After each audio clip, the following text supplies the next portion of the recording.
Hi everyone, I'm Jessica Dewey, the managing editor here at Makeup.com, and welcome to You Ask MDC Answers. Today we have with us beauty extraordinaire Elise Renault. Hi Elise. Hi. Welcome. Thank you so much for having me. Today we're going to talk about how to get smooth, straight hair.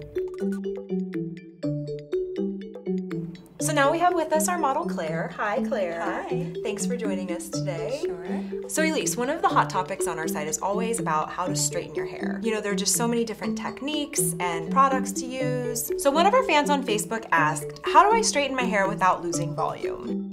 That's a great question, and it's also something that a lot of people deal with. So first things first, starting with clean hair is the worst thing that you can do. Clean hair just kind of flops lifelessly on your scalp. So second day hair is the best, and also using a texturizing powder can be amazing for giving you volume. I'm also going to teach a little technique on how to bend the hair to get a little more volume. Oh, great. So the first thing we're going to start with is our L'Oreal True Grip texturizing powder. Oh, I love that one. Yeah, and I'm just going to apply it to the crown of her hair and kind of wiggle it in.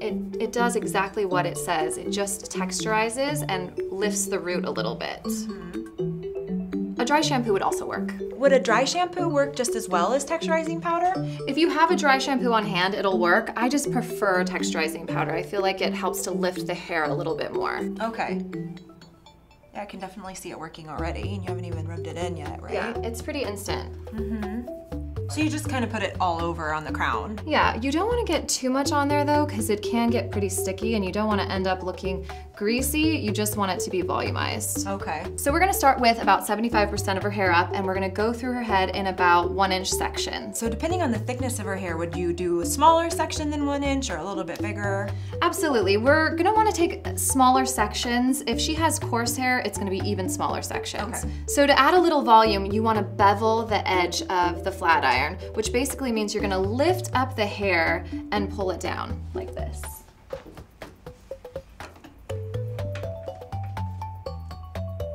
Okay, so it's essentially curling, but not really. Right, it's actually just pulling it off. It's redirecting the hair from the root. Okay, that makes sense. Yeah.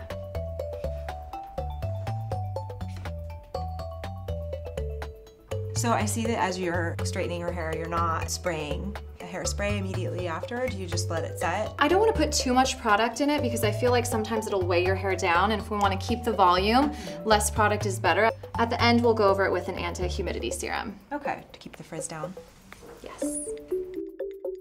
You really want to keep the speed of your swipe at like a continuous movement. You don't want to go super slow because that's not good for your hair either. That's going to be really hot. The 80s crimp.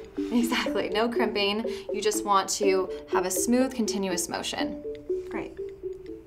And what happens if you do accidentally get a crimp from not doing a smooth, continuous motion? So you're going to have to go over it again, but I would wait for the hair to cool. Okay, so we have another reader question. This question asks, how do I straighten my hair in one pass? Also, how can I avoid turning the heat all the way up? So it all starts with having a good ceramic flat iron. You want something that is going to evenly distribute the heat, otherwise you might get hot spots. So it'll be hot in one area and not as hot in the other. That will result in uneven heat, and you'll have to go over this section more than once.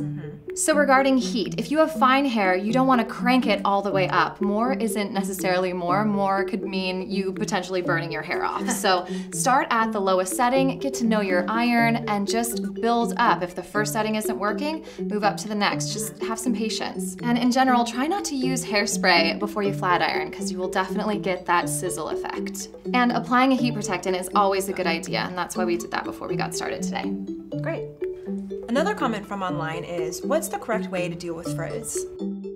There are a lot of products out there that are made for humidity, so she needs to check to see if she's getting the right product, and then using something when she gets out of the shower, making sure that she puts it through before she blow dries her hair, and then even if she has curly hair, you're going to want to try to get it as straight as possible with a round brush, and then once she flat irons, she's going to have to put a serum on afterwards as well, something that is specifically for humidity. Okay, we're going to finish straightening her hair and we'll be right back. So we're going to do one final pass with the beveling.